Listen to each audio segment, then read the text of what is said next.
यमलोक का मार्ग नरक। गरुड़ पुराण के दूसरे अध्याय में नरक का वर्णन मिलता है। इसके अनुसार गरुड़ ने कहा, हे केशव, यमलोक का मार्ग किस तरह दुखदाई होता है? पापी लोग वहां कैसे जाते हैं, मुझे बताइए। भगवान बोले, हे गरुड़, महान दुख देने वाले यम मार्ग के विषय में मैं तुमसे कहता हूँ, मेरे भक्त होने पर भी तुम उसे सुनकर कांप उठोगे। यम मार्ग में पेड़ों की छाया नहीं होती, अन्न आदि भी नहीं है, वहां कहीं जल भी नहीं है। वहां प्रलय काल की तरह 12 सूरज तपते रहते हैं। उस मार्ग से जाता हुआ पापी कभी बर्फीली हवा से ठिठुराता है तो कभी उसे कांटे चुभते हैं, कभी महाविश्वदार सांपों द्वारा डसा जाता है तो कहीं आग से जलता है, कहीं शेरों, बाघों और भयंकर कुत्तों द्वारा खाया जाता है तो कहीं बिच्छुओं द्वारा डसा जाता है।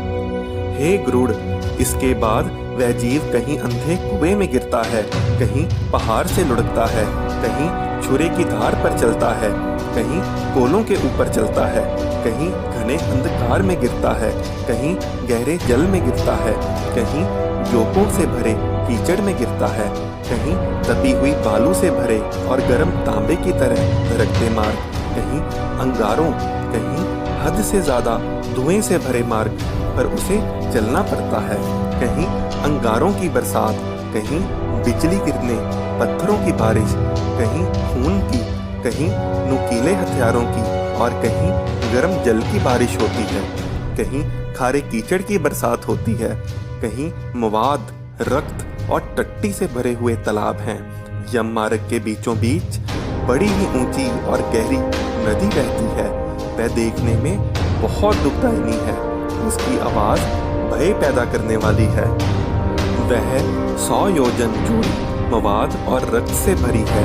हड्डियों के समूह से उसके किनारे बने हुए हैं।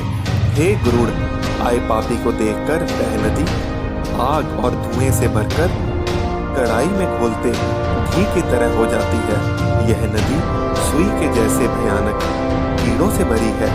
इसके बहाव में गिरे हुए पापी हे भाई, हे पुत्र कहते हुए रोते चिल्लाते हैं। बहुत से बिच्छू और काले सांपों से भरी उस नदी के बीच गिरे हुए पापियों की रक्षा करने वाला कोई नहीं होता। उसके सैकड़ों हजारों भंवरों में पड़कर पापी पाताल में चले जाते हैं। कुछ पापी जंजीरों से बंधे होते हैं, कुछ अंकुश में फंसाकर खींचे जाते हैं, कुछ कौओं द्वारा खींचे जाते हैं और खून की उल्टी करते हैं, फिर उल्टी किए हुए खून को पीते भी हैं। इस प्रकार 17 दिन वायु से चलते हुए 18वें दिन वह प्रेत सौम्यपुर में पहुंच जाता है। दोस्तों, जाहिर है कि गरुड़ पुराण का यह वर्णन मनुष्य को धर्म का आचरण करने और पाप से दूर रखने के लिए ही रचा गया होगा।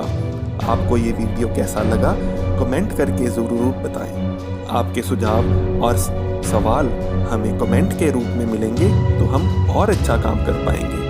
हमारे चैनल को सब्सक्राइब करें और बेल आइकन को दबाना ना भूलें। धन्यवाद।